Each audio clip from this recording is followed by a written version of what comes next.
ఫిబ్రవరి 6ను Telugu cinema పుట్టినరోజుగా జరుపుకోవాలని film chamber నిర్ణయించింది.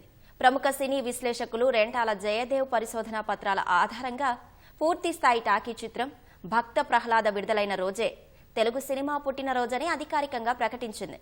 ఈ మేరకు హైదరాబాద్ ఫిల్మ్ ఛాంబర్లో జరిగిన సమావేశంలో అధ్యక్షుడు భరత్, నటులు మురళీమోహన్ తదితరులు హాజరై తెలుగు సినిమా పుట్టినరోజు వేడుకను నిర్వహించారు.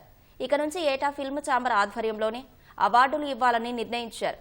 అలాగే సినిమా పుట్టినరోజున సినిమాకు సంబంధించిన వారంతా ఇల్లు, కార్యాలయం, థియేటర్ల వద్ద సినిమా జెండా ఆవిష్కరించాలని సూచించారు. జెండా రూపకల్పన బాధ్యతను ప్రముఖ రచయిత పరుచూరి గోపాలకృష్ణకు అప్పగించారు. సినీ విశ్లేషకులు రెంటాల జయదేవ్ను ఘనంగా సత్కరించారు. ఆంధ్రప్రదేశ్ ప్రభుత్వం కానీ తెలంగాణ ప్రభుత్వం కానీ ఇదివరకు నంది అవార్డులు ఇచ్చేవి, ఇవ్వటం మానేసారు. ఈ ప్రభుత్వం ఆ ప్రభుత్వం కూడా మనమే మన ఛాంబర్ నుంచి ఎవ్రీ ఇయర్ ఫంక్షన్ చేసి అవార్డులు ఇద్దామని చెప్పిన ఆలోచన చాలా అద్భుతమైన ఆలోచన అండి.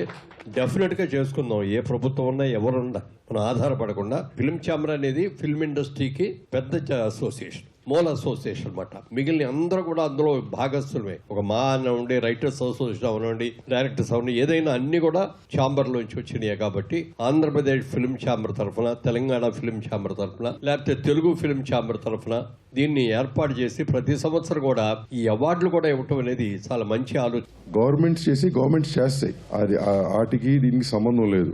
ఆంధ్రప్రదేశ్ గవర్నమెంట్ ఏ పేరు మీద చేసినా, మన తెలంగాణ గవర్నమెంట్ ఏ పేరు మీద చేసినా అవి రన్ అవుతాయి. ఛాంబర్ తరఫున ఇండస్ట్రీకి ఒక ఫంక్షన్ పెట్టి ఛాంబర్ ద్వారా ఇండస్ట్రీలో పెద్దల ద్వారా లేకపోతే ఇండస్ట్రీలో ఉన్న అనుభవికుల ద్వారా అవార్డ్స్ డిసైడ్ చేసి ప్రతి సంవత్సరం టేక్ ఆఫ్ ఛాంబర్ ద్వారా చేద్దాం అనేది ఒక ఆలోచన.